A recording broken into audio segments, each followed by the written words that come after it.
My theory on Bitcoin is that millionaires are actually going to be the ones who are affected most by Bitcoin, either for the positive or the negative. I think that billionaires, if you have $1 billion right now, you're not going to have to worry about money for the rest of your life ever again, any circumstances. So let's take them out. We're going to discuss billionaires. The average person like Rajat, Forrest, myself, I think is going to be the people who benefit most from Bitcoin because we have the chance to close the gap on some of these people who have held wealth in the past with an absolutely scarce asset like Bitcoin. But it's the millionaires, I think, who are going to be most affected. I think if we zoom out 10 or 15 years from now, a lot of people who are millionaires today are not going to be millionaires at that point because they were so late to adopt Bitcoin. So I want to discuss that. I want to hear what you guys think about this theory and see where that leads. So I think the millionaires will stay millionaires, but I think the real value of their savings will decrease, like in terms of Bitcoin. But by real value, what I mean is Bitcoin.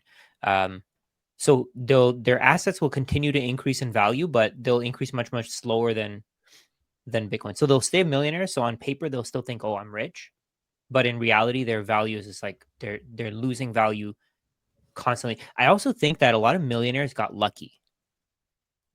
Like a lot of the people who bought Hot real take. estate, yeah, a lot of people who bought real estate, for example, they don't actually understand why real estate goes up. They just think, oh, people need to live in it. That's the response that I get from a lot of real estate investors. They think that, oh, people need it, so I own it.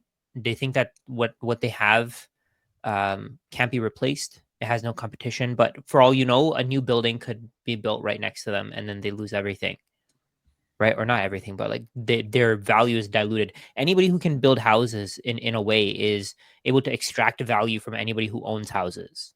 Mm-hmm. Maybe can we just dive into that a little bit? Because I was actually thinking about this yesterday in terms of real estate. And I think that real estate before 1971 wasn't really used as a store of value like it is today. Like, do you guys see the correlation between them printing money and all of a sudden real estate becomes this hot ticket item that everybody wants to hold? I mean, aside from like the early Manhattans and things like that, millionaires didn't have like 3 or 4 different rental homes that they managed as part of their wealth strategy before 1971. And I think that Bitcoin itself is going to reverse everything that 1971 did, including people's wants and desires, I guess, to put their wealth into a place like real estate, which is Airbnbs and rentals and things like that. What do you guys think about that quickly? Yeah, I think that it's a product of money printing that the value is going up, and like Rajat said, that they don't know that, and money printing really started in 1971 because we got off, the US went off the gold standard and the rest of the world followed, so the dollars were no longer redeemable for gold, so they're backed by nothing. And yeah, I think one thing I would just say, just to cover the billionaires as well, back to the sort of millionaire billionaire thing, Mm-hmm. just to cover the billionaires, they could just take a portion of their assets, park it in T-bills, which are the worst performing thing in the world, and they could just be set just on the interest rate from that. And even with the inflation of the dollar, they're still going to be fine just because they have so much wealth. Yeah. And then there's the other side of it, right? So there's the two spectrums, and then the millionaires are probably in the middle. But on the other side of it are the brokies, which there are plenty of around the world, right? And they're the furthest away from the ability to access the cheap capital, the freshly printed money. We're actually like fairly close to being able to, like, we can access some freshly printed money if we took out margin on our stock portfolio, if we bought a house and got a mortgage on it, that's freshly printed money, both of that, right? So we benefit from the cotillion effect. The billionaires, millionaires, all this will be affected more, but all the way down to the people that are least affected by that, if they just start putting their savings into something that appreciates way faster than any other asset, which is Bitcoin, they will proportionately grow their purchasing power. And millionaires, they have already parked their assets in a lot of places. A lot of that assets aren't liquid. They're not. And they're probably risk averse, and they've also already made the millions from something that they think will continue to be successful. So they see their house raising in value. They think that's going to continue to happen. They think that's they just keep that in there. They keep paying their mortgage, maybe put a little extra when they can, just like that. It's not so blatant to them that there is this massive problem with inflation and money debasement. Whereas the people that are barely scraping by, that might have $100 extra every paycheck, they're seeing the cost of everything go up. If they learn about Bitcoin and they recognize that everything will actually go down in price if they just saved in Bitcoin instead, it's so much more obvious to someone like that. And they benefit proportionately the most. Yeah, it's true. Hey, George, do you mind sharing my screen? Yes. This is actually really relevant to what we're talking about here, because we've actually seen house prices go up and income isn't going up. This is in New York. So house prices are up to 250%, but income is up to like 75%, I guess. Right? And over time, it's just getting worse. Because more, like you said, more and more people are using housing. What I was mentioning before, people got lucky. People just bought houses and they sat on them. Right? So they probably think that, okay, what I did is going to continue to work. They haven't actually studied the market. They haven't studied why housing is going up in price. Like they haven't studied money. And maybe they're not in the right circles. Maybe the real estate people are hanging out with other real estate people. Right. So I think that's the millionaires. I think the billionaires have the connections where they can pay somebody for information. Mm-hmm. Right. They could have the right people around them. And then if you're a billionaire, there are a lot of Bitcoin billionaires out there. Right. And those people want to share their info, and they want to share their knowledge with other billionaires because they know that this is like their legacy. There's a maximum amount of Bitcoin that they can buy. Like Michael Saylor, for example, he's probably going to keep buying and buying until the price goes massively higher. But he wants the other billionaires, he actually wants everybody to figure it out. Because number one, it pumps his bags. It helps him. I mean, in his case, because he has that massive audience, because he's a billionaire, people actually trust him. So it pumps his bags. But then on top of that, he knows that if people buy Bitcoin, the regular people, they're not going to come after him. It just gives them more skin in the game. It gives them more of a reason to want to participate and not confiscate his. So what I was saying there is that millionaires got very lucky. So they're not hanging out in the right circles. They're losing out on this opportunity. I think what you were saying there, Forrest, I think the poor people, completely agree, benefit the most. Because I was actually talking to someone who had, he was taking on payday loans. So instead of being able to borrow at a bank, because he has terrible credit, instead of being able to borrow at a bank at like 8-9%, he's paying 300% a year.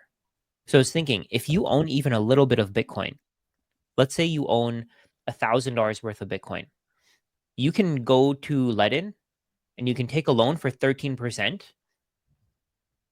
and you can pay whatever you need to pay, and then you can pay that debt back. Which is still cheaper than a payday. Way cheaper. Exactly. It's even cheaper than a credit card. So if you need the money, that's how it benefits you. And then over time, that collateral is going to keep increasing in value. So you can borrow more and more. And the rate's probably going to decrease over time. So it gives you access to that Cantillon effect. Yeah. And I think it has, I think they have the ability to that you don't pay it monthly at a place like Ledin as well. You can pay it yearly, and you pay a little bit, like 1% more or something. And there's this sort of trick where if you think Bitcoin is going to outperform 13% a year, you could take a loan out on your Bitcoin, buy Bitcoin with that loan, and then it's all raising in value. And then that allows you to borrow more against your Bitcoin because the loan to value is shifting constantly. Yeah. I don't know. You could just do like an arbitrage, which is exactly what Saylor's doing with his business, right? That it is an arbitrage on the debt instruments that they've issued. And it is saying, I think Bitcoin's going to perform higher than 8 to 10%, which is what the cost of their capital is currently. And the cost of their capital is going to go down as they increase their credit rating as well. Yeah.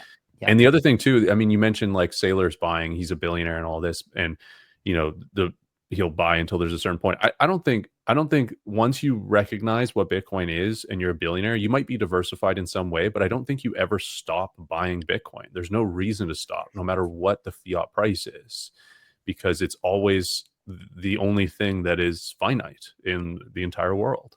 So you might as well just continue buying more of it, because it's only going to continue going up in value, with volatility, of course, but it's something that everybody needs, and there's only a limited supply of it. Yes. I love that, boys. That was really very well said, and I agree with everything. The one thing that I would say, and kind of what it made me think of as we were talking through that, is I met with a guy the other day who is actually a real estate investor. He's not just a real estate investor. Rajat, I think you know him as well. I think you've chatted with him as well. But he's actually going through a course of teaching people how to buy real estate. But the nice thing about that is he's actually teaching people about Bitcoin too, taking some of their profits from swapping real estate or swapping land and holding that in Bitcoin. And so I do think that we're kind of in the place right now where some millionaires are going to get it, and many millionaires are going to be left behind with this. And Bitcoin is kind of slowly seeping into all these different industries right now. And so it's guys like that who are actually real estate investors talking to other real estate investors and bringing Bitcoin to their attention, versus like somebody like us, who obviously we're not huge fans of real estate. We don't invest in real estate. And so Bitcoin people in that world might not take our word as seriously as somebody else who is in that industry. And so whether it's real estate, the medical corporation industry, I see agriculture being a huge component in the coming years, of like farmers getting together and saying, hey, we have this physical land here that we, run a business on, that we feed people with. So let's take some of these profits and actually put it into something that's digital, because they understand, farmers get it. They better than anybody else about the importance of scarce farmland. And so I think they're going to be very quick to adopt Bitcoin. It's just how quickly this will seep into all these different industries. And that's going to be the difference between the millionaires who adopt and embrace Bitcoin and the ones that get left behind. And that's kind of the disconnect for the millionaires anyways. Yeah, that's a really great point. I think the thing about Bitcoin is that if you adopt it, it accelerates your business. So you can take more risks. You could take, like, let's say you have let's say you buy $1 million worth of Bitcoin and eventually it's worth $10 million. Now you can take way more risk with your business because you have that thing to fall back on, just in case, right? So there's this example that I like to talk about. Do you guys know the restaurant Tahini's? Mm-hmm. Yep. So at Tahini's, they accumulate Bitcoin. So they came out with a blueberry shawarma, like a blueberry wrap for their shawarma, and people really like it. But it's like, how do you come up with that? How do you do something like that? Like, do you think McDonald's could do something so risky? Probably. Well, McDonald's maybe just because they're so so big, but like yeah, but the average to them company, it's I think more would have a risky. harder time doing it. Oh, that's true. Yeah, you're right. But I feel like to them it's more risky because if they have to roll it out to all these restaurants, it True. costs a lot more. So to Tahini's, the way that I was thinking of it, I mean, I agree with you as well. I hadn't really thought of it from that angle, but for Tahini's, if it fails, they can rely on that Bitcoin to kind of pull them back. Yes, 100%. In profit, right? 100%. It's But I guess the average business, like if we go back to the topic of this video, the average business is run by like average people, who are just saving in dollars, right? So Yep. if Tahini's owns Bitcoin versus their neighbor doesn't own Bitcoin, it's a shawarma company. Tahini's can keep improving and improving and improving because they don't have to continue. They don't see the loss in purchasing power from inflation. So they can just keep going and going, and it just accelerates how fast you grow as a business. It makes you really okay with spending money because it's almost like an investment. You know that it's an investment, and you'll get it back eventually. Like for me, for example, go ahead, Rajat. I was gonna say, like for me, for example, I'm okay with investing in my business. Like I needed a laptop, so I just went and bought one. Right? I didn't really think about the price of it will come down. I don't really care if I need it. I need it. Right? If it'll help me to grow my business, that's all that matters. So now I can use this laptop to go like on vacation and take calls if I need to. Right? So if I had just been saving in fiat, I wouldn't have been able to do that. Yes, very important. And I think that the one thing I was going to add to that is like, if you play this thing out in the future, and you can, instead of saving in dollars, you have to understand the impact that that has on small businesses, right? Because when they're putting their profits, what little amount of profits that they have, they're storing that in fiat for the most part, because Yeah. seasonal changes, industry changes, there's things that come up that they need this quick liquid asset on their balance sheet that they can spend if they needed to. So they usually keep it in cash. So that small amount of profit they store in cash. Meanwhile, all of their input costs continue to go up and up and up. And so it actually eats at those profits. And then what does that mean? It means they have to pass that on to their customer. So they have to start raising their prices to their customers who have been there for how long. Their customers might find a cheaper alternative. And it's just like this very bad cycle for small businesses trapped in fiat. Whereas with Bitcoin, the nice thing about that is you could actually, instead of storing it in cash, you store it in Bitcoin, exact same use case, but it's incredibly just as liquid, if not more liquid, and it's going to store that energy much better than fiat does, right? Because, if you're storing in the stocks or real estate or anything like that, you have to find buyers for it. Whereas with Bitcoin, you want to sell your Bitcoin, you can sell it in 5 minutes to any person on the planet. There's going to be a buyer for that Bitcoin. And over time, the price for your customers is going to decrease if you're accepting Bitcoin. Yes. That's huge. Like if we go, so next year, if we go back to Vegas or the US, I went to Vegas this year. I went to Steak and Shake. The meal cost me something like 16,000 Satoshis.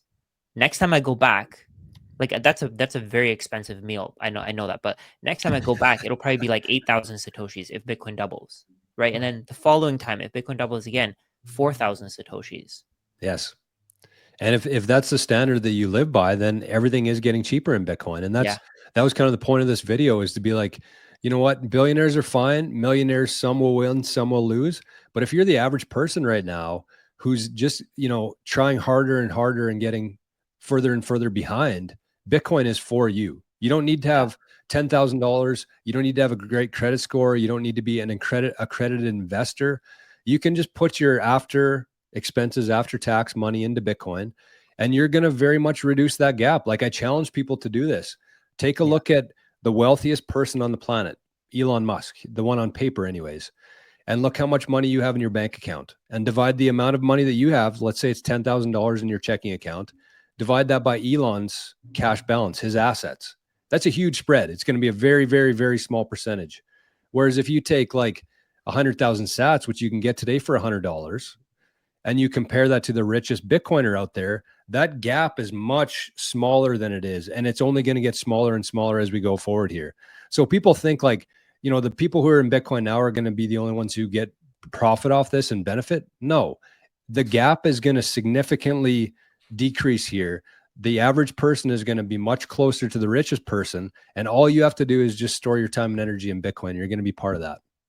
Yeah. Wow. Bitcoin protects your balance sheet. And, Rajat was talking about tahinis and how they can have like a better run rate. They can take more risks. They don't have to pass the costs on to consumers because they're saving in Bitcoin. All of that goes down from a business all the way down to an individual as well. We have our own balance sheets, that checking account, 10 grand. That is getting attacked every single day by money debasement. And you can protect it with Bitcoin, because Bitcoin is, again, finite, absolute, and it's in its adoption cycle as well. 1% of people in the world own Bitcoin. So people say, oh, you're not early anymore. How can you not be early if only 1% of the people in the world own it? So we're in the adoption cycle of Bitcoin, and that means it's not only just going to stay protected, your purchasing power is going to stay the same, but your purchasing power is going to increase. And it's going to increase indefinitely because of the deflationary aspect of humanity and technology. But there's going to be, a curtailing of that at a certain point when we're all on a Bitcoin standard. But until then, it's going to appreciate very, very rapidly compared to anything else over time. So I think there's two sides to this. I guess billionaires will be okay regardless because they have their expenses paid for. Mm-hmm. Millionaires will probably be okay because they have enough money coming in to pay for their expenses. But even if they don't buy Bitcoin, I mean, and same with billionaires, even if they don't buy Bitcoin, they'll be okay. But poor people or average people, they're not going to be okay. Yeah. If you don't own Bitcoin, you are screwed. In 10 years, come back to this video. if you're watching this video in 10 years, you'll see that your costs have gone up so much more in terms of fiat, but in terms of Bitcoin, they would have fallen. So your house, let's say your house, for example, what do you guys think a house is going to cost in 10 years? Today it costs like 3.8 Bitcoin in the US, the median, maybe 4 Bitcoin in the US, the median house. In Bitcoin, I would guess it's going to cost much less than a Bitcoin for a house. Much less than a Bitcoin, yeah. Maybe Same. 0.3. If it's 3 today, I'm guessing in 10 years it's going to be 0.3 of a Bitcoin. 0.3, wow. So a tenth. Wow. Yeah, I mean, I would not be surprised if that's the case. I think anything below 1, Mm-hmm. and you really see the difference of owning Bitcoin versus owning real estate. You're going to see the decrease in your cost of living. Yeah, well, we're going to see a lot of money and capital that's being stored in real estate right now as a store of value. We're going to see a lot of that slide into Bitcoin through this next decade. So I do think that it's going to be a combination of more people get into Bitcoin, the more demand, fixed supply, versus the less demand for real estate and more people just using houses as they were designed to be used, which is to live in, not to store value in. Yeah. So it could be much less than that even. We might be underestimating it. There's one other thing I want to add here. We are sort of trying to sell Bitcoin here as an idea, as a concept for people, but we don't actually benefit monetarily from selling the idea of owning Bitcoin. Like, we don't directly make money from that. Not really, right? Like, indirectly, we have businesses around it and everything, but we're not making money from selling Bitcoin to people. Whereas millionaires, a lot of times, they have a financial advisor that's selling them mutual funds. Those mutual funds, have some sort of profit from it or commission. Real estate agents, like I made the mistake of talking to a real estate agent before I rented this place and was considering buying. That dude emails me all the time about, oh, interest rates are coming down. You want to buy a house because the value is going to go up, blah, blah, blah. I haven't told him I own Bitcoin. And the only reason I didn't buy a house was because I'd have to sell my Bitcoin to do that. And I know that Bitcoin's going to outperform that house. So these people are, these millionaires and stuff, they have advisors around them that are trying to sell them things because they directly benefit from that sale. So they're going to be led astray by those people. They're kind of trying to take advantage of their wealth a little bit. Yeah, So, it's true. And I think that kind of going off of that for us is like, if there's somebody watching this in Thailand right now, and they subscribe to the theory that Bitcoin's the best place to store your time and energy, they go buy some. We don't see any benefit from that other than the increased demand for it. There's more people who own Bitcoin, but even at that point, somebody who just buys Bitcoin, that's not really an ally to us. They have to really understand what this thing is to hold on to it for the next 100 years for them to be a real difference maker. And just going back to the realtors and the financial advisors, we don't get a cut of it. We don't get 3% if they buy Bitcoin in Thailand. Like, we see none of that. We're just trying to educate people on money, on storing your value. And that's one thing through this conversation, I changed my mind on a little bit, because I do agree in the sense that millionaires are probably going to be fine either way. I think that if you think about it in this way, think about it as like 3 different pots on a stove boiling. And one of those pots is like small, and that's the average person. That thing's going to get pretty hot pretty fast, and they're going to be in trouble. They're going to have to jump out and find something else. Whereas the millionaire, it's a bigger one. So it's going to take longer for that water to boil. They're going to have more time to react to things, and they're eventually going to jump off and get into Bitcoin. Billionaires would be like a bathtub sitting on a stove, and they could wait as long as they want to. That water isn't going to heat up that fast, and they're still going to be able to jump off. So I think that, going off of that, this is the average person. There is urgency here. You can save yourself, or you can be in a lot of trouble for what's about to play out here in the next little while. That was a really great analogy. Agreed. Really great analogy. I feel like that's so true. Like, if you don't own Bitcoin as somebody who doesn't have $1 billion, you're just putting yourself in this position where you might end up losing. Like, it's very likely that you'll end up losing. Yes. If you're young enough. Yes. Yeah. Your water's evaporating. Yeah. I think even millionaires who are in their 20s and 30s, they could get badly hurt by this, because in 30 years, what's Bitcoin can be worth? That 30-year change. I mean, the longer your time horizon, the worse off you'll be by not owning Bitcoin. But let's say you're 20, 30 years old. If you keep waiting and you keep waiting, it's gonna it's going to go to 1 million, it's going to go to 10 million. And then by that time, the cash flow that you're getting from your property, it may not even be worth it. Because even now, I'm talking to so many people who are taking a loss on their properties. Like they're renting it at a loss. They're putting in, let's say they're getting $2,500 from their tenant. They're putting in $1,500 of their own money. That's wild. And probably the only reason why they're doing that is maybe they've tried to list it, but you still have to find a local buyer for that. Yeah. You have to have people that want that asset, and they're going to look at your financial statements and say, like, if you're not making any money, why would I take this off your hands? So number one, they probably don't have a buyer for it without taking a loss. But two is that they think that it's going to go up eventually because real estate always has. And like Rajat started the conversation with, they don't understand why real estate has gone up. Yes. They haven't studied money. They haven't studied, like, most people don't understand that if you say to the average person, the US dollar is fake money, they're gonna think that you're like a crackhead or something. Yeah. Right? They're gonna think you're like, go get your tin hat. You're crazy. Like they would not listen to you. And that's exactly what's happening right now. When you talk to the average person about Bitcoin, they're just ignoring it. Yep. Because, it's fake money. It's nothing. It's not real. I can't hold it. You don't need to be able to hold money. The majority of your transactions, you're not holding the cash for. So get over that. Yes. Get over your beliefs. Get rid of your ego. It's worth it. It's crazy how few people actually understand that. Like, there's so many people that still just completely write Bitcoin off. They have no trust in it. They have no belief in it. They think it's going to nothing. They think it's a Ponzi. They like, it's insane to me. Like, it's mind blowing that people still think that way about Bitcoin. Yeah, but crazy. That's why we're here, boys. That's why we're here. So, do you guys have any final thoughts on it before we wrap? Not really, no. Okay, cool. So this has been, I'm going to start calling these master classes. That's how I think about these Maple Bitcoin master classes on Bitcoin, on money, on store of value, on real estate.